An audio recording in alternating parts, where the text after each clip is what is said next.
সেই লেভেলের কাচ্চি, কত বড় গরু মাংসের পিস, সেই রকম দাগ লেগেছে, কত বড়। সাথে কাচ্চির আলু, লেবু দিয়ে চটকিয়ে খাবো আজকে। লেবুর ঘেরানে একবারে নাক ভরে যাচ্ছে, সাথে কাচ্চির ঘেরান। কত ঘেরান! বাইরে বৃষ্টি হচ্ছে আরো। ঠান্ডার মধ্যে এত সুন্দর খাবার খেতে অনেক মজা লাগবে। লেবু দি বিসমিল্লাহ। হুম, সেই হুম, একটা স্যার প্রচুর মজা হয়েছে। হুম, ফাটাফাটি।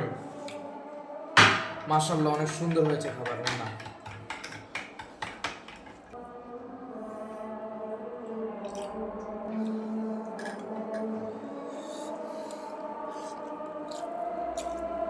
মাশাআল্লাহ, শুকুর আলহামদুলিল্লাহ এত সুন্দর খাবার খাওয়ার জন্য।